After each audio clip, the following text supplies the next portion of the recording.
오늘도 하나님을 예배하시는 모든 분들에게 주님의 은혜와 평강이 함께 하시기를 주님의 이름으로 축원합니다. 예수님께서 이 땅에 남겨질 제자들에게 예루살렘에 머물며 아버지께서 약속하신 성령님을 기다리라고 명령하셨습니다. 이는 예수님께서 그들이 성령님을 통해 성령 세례를 받음으로써 사도로서 주님의 증인으로서 사명을 감당토록 하시기 위함이며 그들을 토대로 교회가 바르게 세워질 수 있기 때문임을 말씀을 통해 상고해 보았습니다. 하지만 제자들은 예수님께서 말씀하신 성령님에 임하셔서 그들이 성령 세례를 받는 이때가 이스라엘이 로마로부터 정치적인 독립을 하는 그때인지를 예수님께 물었습니다. 이는 그들이 아직도 세상에 대한 집착을 버리지 못했기 때문이었으며 또한 십자가에 못 박혀 죽으셨다가 부활하신 예수님을 만나고도 아직도 예수님이 참 메시아라는 사실을 그들이 믿지 못하기 때문이었습니다. 그런 그들에게 예수님께서는 때와 시기는 아버지의 권한이므로 너희가 알 바 아니라고 단호하게 말씀하셨습니다. 그리고 정말 그들이 알아야 될 것은 너희는 내 증인이 될 것이며 반드시 돼야 한다라는 사실을 그들에게 강조하여 말씀하셨습니다. 그리고 주님의 증인이 되기 위해서는 반드시 성령의 권능을 받아야 함을 그들에게 말씀하셨습니다. 그리고 권능을 받기 위해서는 반드시 성령님이 그들에게 임하여 주셔야 한다는 사실을 그들에게 또한 말씀하셨습니다.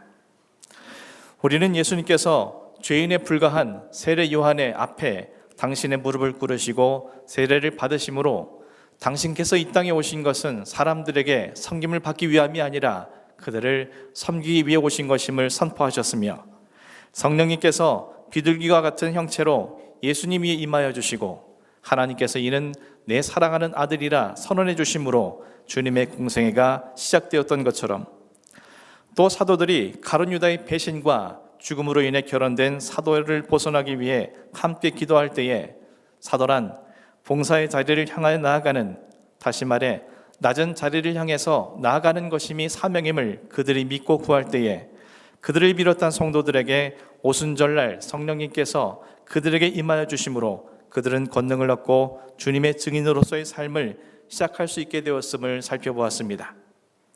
즉 예수님처럼 사도들처럼 그리고 초대교회 성도들처럼 그들이 다른 이들을 섬기기 위해 스스로를 낮춰준 그 자리에 성령께서 그들에게 임하여 주시고 권능을 주심으로 참된 증인이 될 수 있다는 사실을 지난 시간 말씀을 통해서 함께 상고해 보았습니다. 오늘 본문 8절 말씀을 다시 한번 보겠습니다. 오직 성령이 너희에게 임하시면 너희가 권능을 받고 예루살렘과 온 유대와 사마리아와 땅끝까지 이르러 내 증인이 되리라 하시니라. 예수님께서 말씀하신 핵심 단어를 연결해 보면 성령이 임하시면 너희가 권능을 받고 내 증인이 되리라 라는 내용이 될 것입니다. 이를 통해서 보게 될 때 성령님의 권능과 제 증인됨이 직접적인 연관이 있다는 사실을 우리는 확인할 수 있습니다. 증인이라는 말은 법률 용어입니다. 어떤 일이나 사건의 증인이 되기 위해서는 반드시 세 가지 조건이 충족되어야만 합니다. 먼저는 직접적으로 보고 들은 것이 있어야 증인이 될 수 있습니다. 보고 들은 것이 없다면 그는 결코 증인이 될 수 없는 것입니다. 둘째, 증인은 법원의 출두 명령에 반드시 응해야 한다는 것입니다. 만일 출두 명령에 응하지 않는다면 그는 처벌의 대상이 될 수밖에 없는 것입니다. 마지막으로 증인은 반드시 진실만을 증언해야 합니다. 만일 거짓된 것을 증언한다면 그는 결국 위증죄로서 처벌을 받게 되는 것입니다. 성령님이 임하심으로 너희가 권능을 받고 그로 인해 주님의 증인이 된다는 것은 성령님의 권능을 통해서 위의 세 가지 조건이 충족되어진다는 것을 의미하는 것입니다. 다시 말해서 본문 속에서 말씀하신 성령님의 권능이란 우리가 흔히 알고 있는 초자연적인 능력만을 의미하는 것이 아니라 주님의 증인이 되어야 할 제자들이 주님의 증인답게 만드는 능력이 바로 권능이 갖고 있는 우선적 의미라는 것을 말씀을 통해서 생각해 보게 됩니다. 만일 그들이 증인으로서 갖추어야 할 이 세 가지 조건을 충족하지 못한다면 그들이 아무리 먼 곳에 가서 많은 사람들 앞에 놀라운 능력을 나타낸다 할지라도 주님이 원하시는 진정한 의미의 주님의 증인될 수는 없기 때문일 것입니다. 따라서 무엇보다 성령님의 권능을 받고 그로 인해서 주님의 증인으로서 갖추어야 할 증인된 자격 조건을 우리는 반드시 충족시켜야만 하는 것입니다. 그렇다면 성령님의 권능으로 이 세 가지 조건이 충족된다는 것이 무엇을 의미하는 것이겠습니까? 먼저 우리는 성령님의 권능을 받음으로 직접 보고 직접 듣는 삶, 다시 말해 영적인 경험이 날마다 이루어져야 한다는 사실을 생각해 보게 됩니다. 사람의 기억력이라는 것이 얼마나 유한한지 우리는 잘 알고 있습니다. 어떤 일을 직접 보고 들었다 할지라도 시간의 흐름과 동시에 아주 특별한 경우가 아니라면 점차 잊혀지고 그 기억이 불분명해지는 것은 어찌할 수 없습니다. 그로 인해서 그가 증인으로 선 자리에서 그의 진술에 신뢰성이 떨어지거나 그 진술이 일관성이 없음으로 인하여 그 증인 진술이 무의미해지는 경우를 간혹 보게 되는 것입니다. 아무리 증인되려고 해도 그 기억이 분명치 않다면 그는 증인으로서의 자격이 불충분하게 되는 것입니다. 주님의 증인 역시 마찬가지일 것입니다. 사도 바울이 다메섹으로 가는 길에 부활의 주님을 빛 가운데 만난 이후에 로마에서 순교를 당하기까지 수십 년 동안 초저일관 증인된 삶을 살아갈 수 있었던 이유가 무엇이겠습니까? 주님과의 직접적인 만남과 주님의 음성을 직접 들음으로 그가 순종했기 때문이 아니겠습니까? 그렇다고 그가 육신을 가지신 예수님을 직접 만난 것이 아니요 주님의 육성을 직접 들은 것도 아니었습니다. 이 모든 것은 성령님께서 역사해 주심으로 그에게 이루어진 결과였습니다. 사도행전 16장 6절 7절 말씀이 이렇게 기록합니다. 성령이 아시아에서 말씀을 전하지 못하게 하시거늘 그들이 부르기아와 갈라디아 땅으로 다녀가 무시아 앞에 이르러 비두니아로 가고자 있으되 예수의 영이 허락하지 아니하시는지라. 바울은 예수의 영이신 성령님의 지시하심을 받고 그 말씀에 순종하여 빌립보에 가서 복음을 전하였고 그곳에서 일평생 자신의 모든 사역에 든든한 후원자였던 빌립보 교회가 세워지게 되었습니다. 사도행전 18장 9절 10절이 또 이렇게 기록합니다. 밤에 주께서 환상 가운데 바울에게 말씀하시되 두려워하지 말며 침묵하지 말고 말하라. 내가 너와 함께 있음에 어떤 사람도 너를 대적하여 해롭게 할 자가 없을 것이니 이는 이 성중에 내 백성이 많음이라 하시더라. 고린도에서 사역을 하다가 낙심을 하게 된 사도 바울에게 주님께서 환상 중에 친히 찾아가 주셔서 그에게 직접 말씀해 주셨고 이로 인해서 그는 다시 힘을 얻어서 1년 6개월 동안 고린도에서의 사역을 온전히 주님의 증인으로서 감당할 수 있게 되었습니다. 사도행전 23장 11절 말씀입니다. 그날 밤에 주께서 바울 곁에 서서 이르시되 담대하라. 내가 예루살렘에서 나의 일을 증언한 것 같이 로마에서도 증언하여야 하리라 하시니라. 한밤중에 자신 곁에 서 계신 예수님을 직접 만나고 주님의 약속의 말씀을 직접 들은 바울은 그 이후에 로마에서 증언하는 그 순간까지 수없이 많은 어려움과 고난 속에서도 좌절하지 아니하고 그 모든 것을 이겨내어 결국 로마에서 주님의 증인으로 설 수 있게 되었음을 성경은 기록을 하고 있습니다. 그가 이처럼 주님으로부터 부름을 받은 이후 순교하기까지 일평생 주님의 증인으로 살아갈 수 있었던 이유는 중요한 순간마다 성령님 안에서 직접 그에게 찾아가 주시고 그에게 말씀해 주시고 당신의 뜻대로 순종할 수 있도록 역사해 주신 주님의 은혜가 있었다라는 사실을 우리는 말씀을 통해서 확인하게 됩니다. 사랑하는 성도 여러분, 우리가 진실한 주님의 증인 되기 위해서는 반드시 성령님 안에서 영적인 교제를 통해 오늘도 우리를 찾아와 주시고 우리와 만나 주시고 당신의 뜻을 보이시고 음성을 들려주시는 주님의 은혜가 있어야 한다는 사실을 반드시 기억할 수 있기를 간절히 소원합니다. 우리가 오늘 우리의 삶 속에서 주님의 증인으로 살아가지 못하는 근본적 이유가 무엇입니까? 주님과의 직접적인 인격적 만남이 없고 주님의 음성을 듣지 못하며 주님의 뜻을 헤아리지 못하는 부족함 때문이 아니겠습니까? 나를 위한 주님의 십자가 죽으심과 부활하심이 나를 위한 주님의 은혜 사건이라는 것을 아직도 확신하지 못하는 우리 연약함 때문이 아니겠습니까? 설사 그러한 경험이 있고 그 사실이 믿어진다 할지라도 그것이 과거의 한 시점에 머물러 있으므로 우리의 영적인 기억이 점점 희미해지고 우리 열정이 조금씩 식어가기 때문이 아니겠습니까? 오늘도 우리의 삶 속에 살아계신 주님과의 영적 교제의 부재함으로 주님을 만나지도 못하고 주님의 뜻을 보지 못하고 주님의 음성을 듣지 못하는 우리의 영적 현실 때문이 아니겠습니까?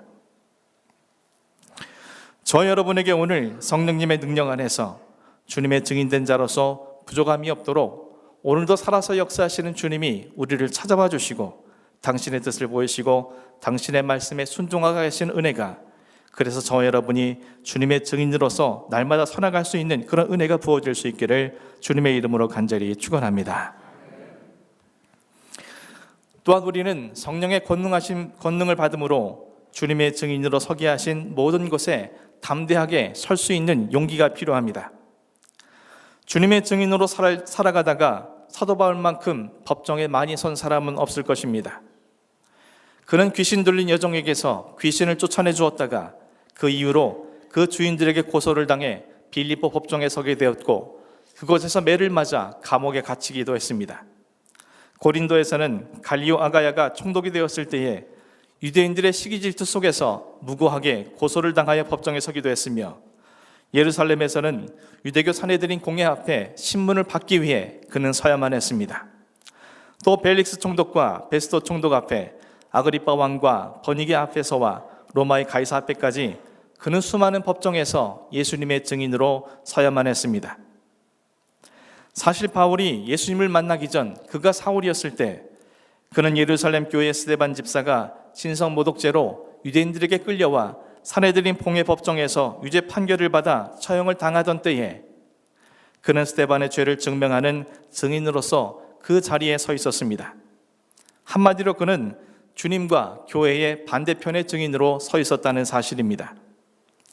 그런데 주님을 만난 이후에 그는 오히려 주님의 증인으로 많은 법정에 서게 된 것입니다.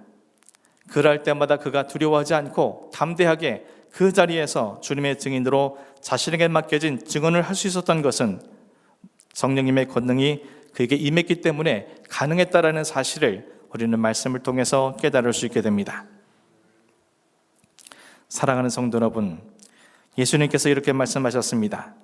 또 너희가 나로 말미암아 총독들과 임금들 앞에 끌려가리니 이는 그들과 이방인들에게 증거가 되게 하려 하심이라. 너희를 넘겨줄 때에 어떻게 또는 무엇을 말할까 염려하지 말라. 그때 너희에게 한 말을 주시리니 말하는 이는 너희가 아니라 너희 속에서 말씀하시는 이 곧 너희 아버지의 성령이시라. 누구든지 사람 앞에서 나를 시인하면 나도 하늘에 계신 내 아버지 앞에서 그를 시인할 것이요 누구든지 사람 앞에서 나를 부인하면 나도 하늘에 계신 내 아버지 앞에서 그를 부인하리라. 12명의 제자들을 세상으로 파송하실 때에 주님께서는 사람들 앞에서 당신을 시인하는 것이 곧 하나님 아버지 앞에 그들이 서는 날 그들이 당신의 제자인 것을 증언받는 길이라는 것을 말씀해 주셨습니다.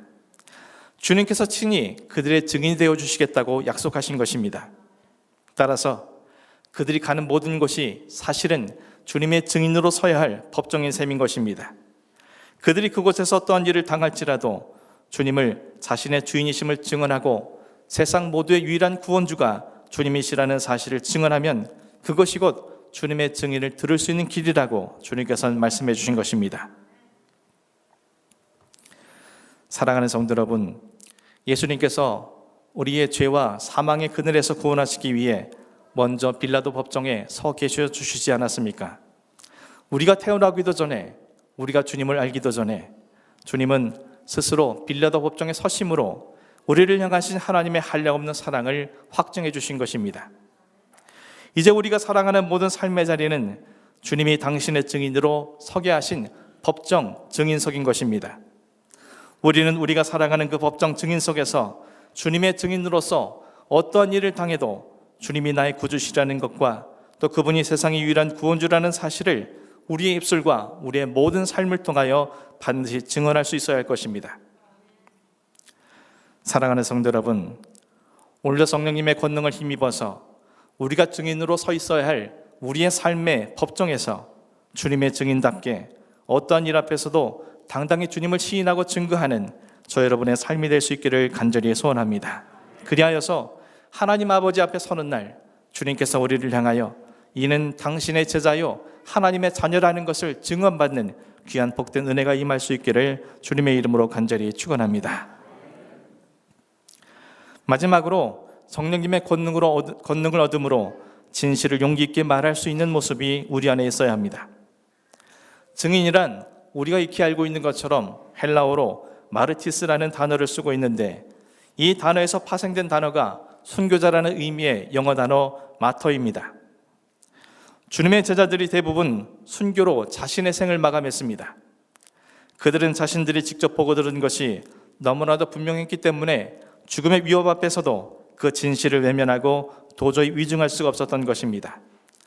그래서 그들은 순교자가 될지언정 주님의 증인되는 삶을 포기하지 않았던 것입니다. 과거 그들은 성령님께서 임하시기 전까지 진실이 아닌 것을 진실로 믿고 오해하고 착각하는 자들이었습니다. 예수님께서 빌라도 법정에 서실 때 주님께서 무고하시며 이 땅에 하나님의 아들 메시아라는 진실을 알고 있음에도 불구하고 그들은 자신들의 생명을 구하고자 이 진실을 외면하고 감추며 그 자리에서 도망했던 자들이었습니다. 사도 바울 역시 과거 주님을 만나기 전 그에겐 진실이 무엇인지 중요하지 않았습니다. 자신의 야망을 이룰 수 있느냐 없느냐에만 집중하였던 그는 진실을 외면한 채 그 진실을 따르는 그리스도인들을 묵살하고 그들을 잡아서 감옥에 가두었던 것입니다. 그런데 성령님의 권능 아래에서 그들은 순교자가 될지언정 주님의 증인으로서 진실을 외면하지 않겠노라고 결단하였고, 그로 인해 자신들의 목숨으로 주님의 증인으로서 살아갈 모든 사명을 온전히 감당하는 진실의 사람들로 서게 되었음을 성경은 증언해주고 있는 것입니다. 사랑하는 성도 여러분, 진실이 아닌 거짓 증언도 범법이지만 진실을 알고도 외면하거나 밝히지 않는 것 또한 중대한 범죄 행위가 아니겠습니까? 예레미야가 이렇게 말했습니다. 내가 말할 때마다 외치며 파멸과 멸망을 선포함으로 여호와의 말씀으로 말미암아 내가 종일토록 치욕과 모욕거리가 됨이니이다. 내가 다시는 여호와를 선포하지 아니하며 그의 이름으로 말하지 아니하려 하면 나의 마음이 불붙는 것 같아서 골수에 사무치니 답답하여 견딜 수 없나이다. 동족들로부터 진리의 하나님의 말씀을 선포할 때마다 그는 조롱과 치욕과 모욕을 당하여만 했습니다. 그로 인해 큰 심령의 상처를 받은 그는 더 이상 진리를 선포하지 않겠노라고 말합니다. 하지만 그의 마음은 불이 붙는 것처럼 골수가 사무쳐 답답하여 견딜 수 없는 고통을 경험하게 되었습니다. 그러므로 그는 일평생 하나님의 진리의 말씀을 증언하는 선지자로서의 사명을 감당하였음을 성경은 증언해주고 있습니다. 사도들 또한 사내들인 공회에서 생명의 위협을 받는 중에 이렇게 말했습니다. 그들을 불러 경고하여 도무지 예수의 이름으로 말하지도 말고 가르치지도 말라 하니 베드로와 요한이 대답하여 이르되 하나님 앞에서 너희의 말을 듣는 것이 하나님의 말씀을 듣는 것보다 옳은가 판단하라.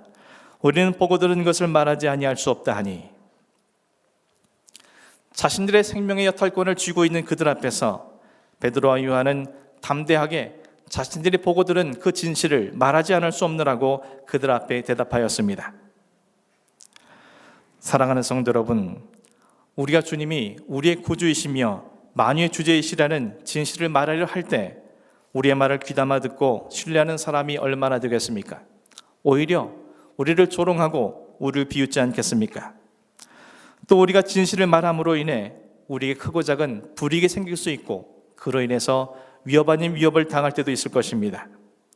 그럼에도 불구하고 우리는 때를 얻든지 못 얻든지 우리가 알고 있는 영적 진실을 말할 수 있는 용기가 있어야 할 것입니다. 이 모든 것은 결국 내 힘으로 가능한 것이 아니라 성령의 권능을 임하게 될 때 그 권능을 받음으로 우리는 진실을 외면하지 않고 감추지 않고 도망하지 않고 우리의 모든 삶의 자리에서 그 진실을 나타내는 주님의 도구로 세워질 수 있는 것입니다. 수많은 믿음의 선조들이 이 진실을 외면하지 않았기 때문에 그들을 통해서 이 땅에 생명 역사가 나타나게 되었다는 것을 우리는 잘 알고 있지 않습니까? 사랑하는 성도 여러분, 오늘 성령의 권능이 여러분에게 임하심으로 말미암아 우리 모두의 삶의 자리에서 우리를 만나는 모든 사람들에게 우리가 알고 있는 영적 진실, 영원한 진리이신 예수 그리스도를 증언하고 여러분을 통해서 이 땅에 하나님의 놀라운 생명 역사를 이룰 수 있는 이 교회가 되어줄 수 있도록 다시금 결단하고 헌신하는 그런 여러분의 삶이 될 수 있기를 주님의 이름으로 간절히 축원합니다. 기도하겠습니다.